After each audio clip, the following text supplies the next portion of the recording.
Hey guys, it's Ivy. Welcome back to my channel, and today I'm going to be doing my August wrap up. I feel like I read a good amount of books, not as many as I wanted to, but that's okay.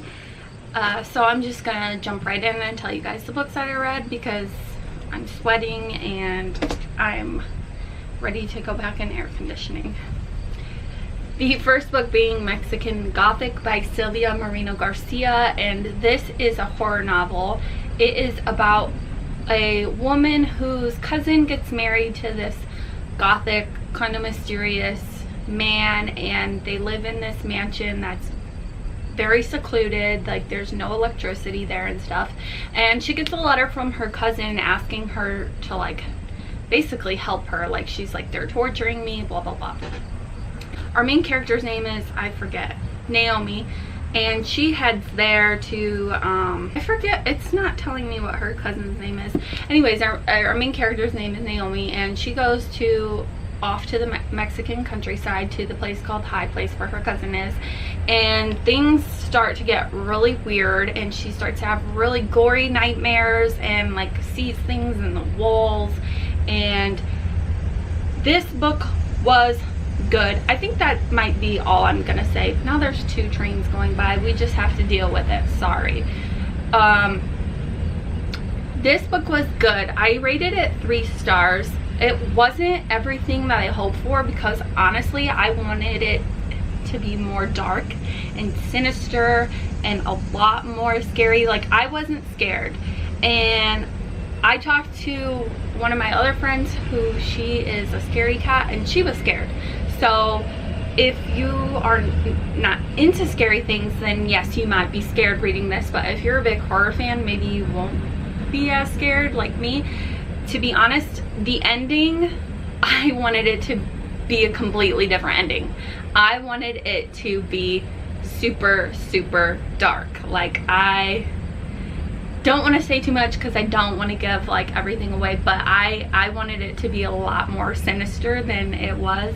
I didn't want a good ending or a happy ending or a and they lived happily ever after type thing. I didn't want any of that. Like, I wanted super dark, super gory, super intense.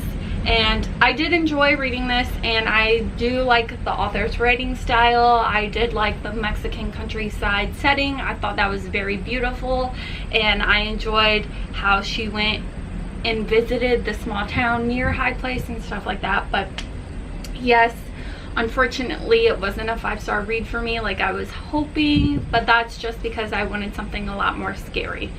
Other than that, I really don't have any other complaints, although it was very slow. The first 100 pages are very slow. It's a lot of world building and setting building and mysterious, you know, settings. The next book I read was Fortunately the Milk by Neil Gaiman, and this is an illustrated edition, which the illustrations are super cool. I really liked that.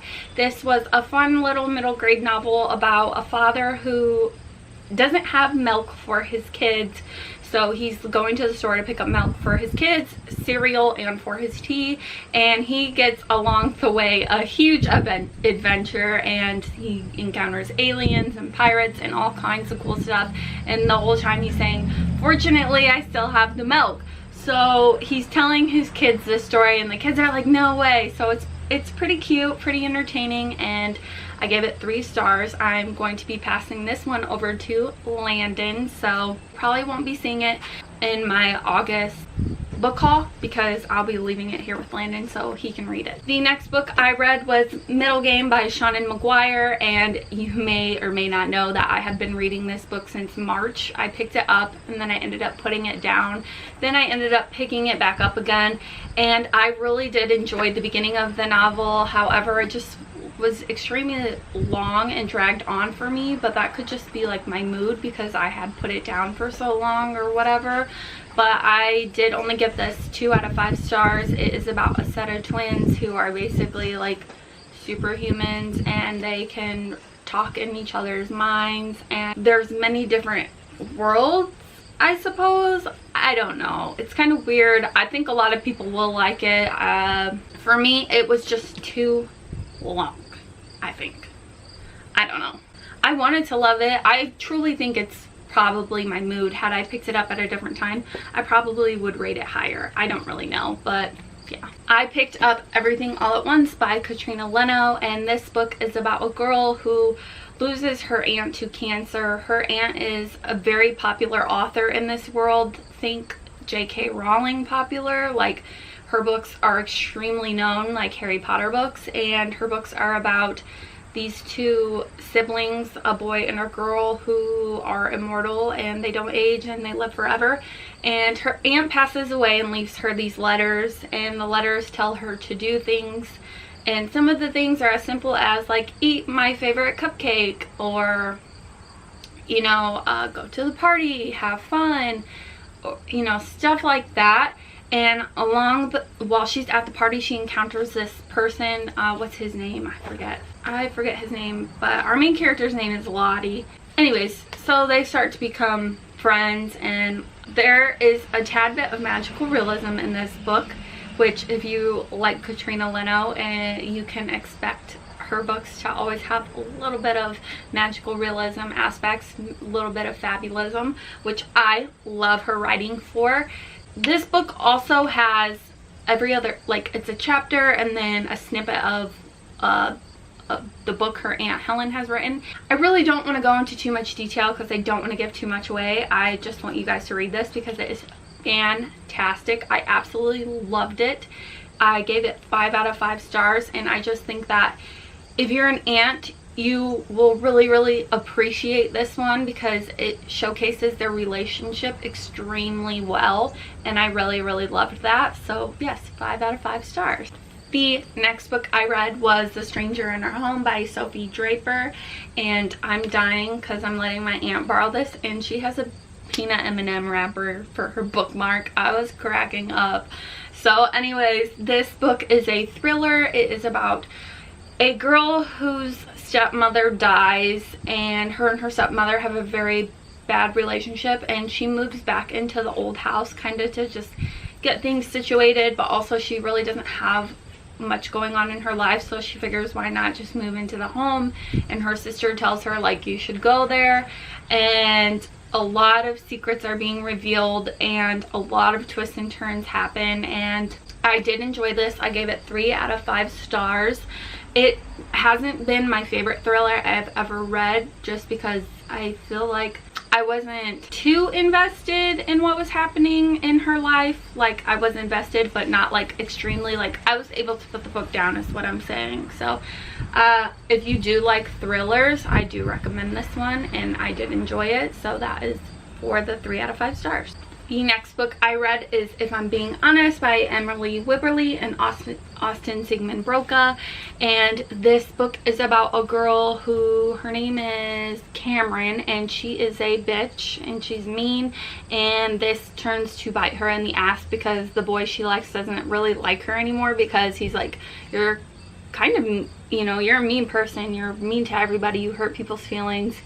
And she thinks she's just being honest, but in reality she's being mean, which I can connect with because I have that problem sometimes.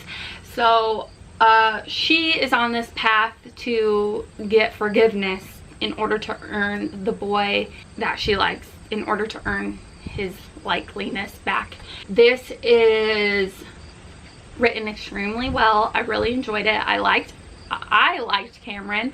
I like the path that she's taking to get people to forgive her, one being this girl named Paige, and they end up becoming good friends, and she wants to get Paige's brother to forgive her because she gave him a nickname that like stuck with him and made him very unpopular and not, you know, not likable. People don't really talk to him. He's a loner. So Cameron goes to get his forgiveness as well, and it's just so fun, so entertaining. I've really enjoyed this.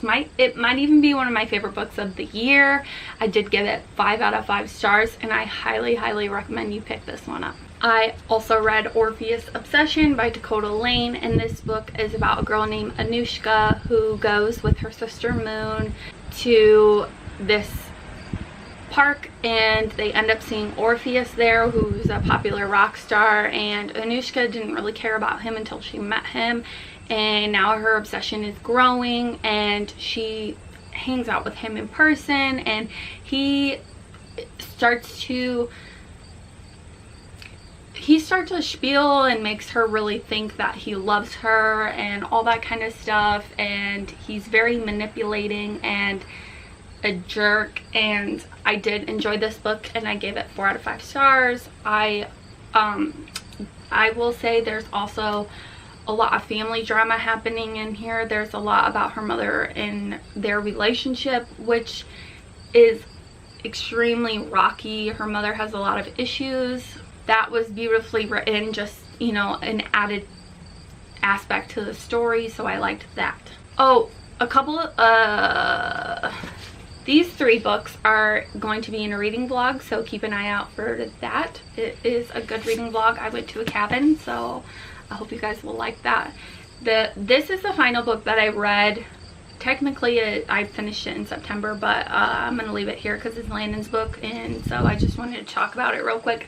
It's called The Time of Great Magic by Hilary McKay. It is a middle grade novel about this girl. It's her and her dad and her grandma. Her grandma moves back to Jamaica because her dad has remarried, so now it's his new wife and her 2 sons, and they move into this house covered in ivy, and when they read books, things start to appear out of the novels. I really like the premise of this one. I really like how the house is old and eerie and mysterious, and they're not quite sure what is happening to them yet.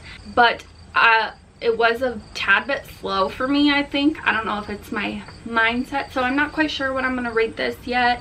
Unfortunately, sorry, I can't give you guys like a, oh, it's a 2 or a 3 or 4 or whatever, because I'm not quite sure.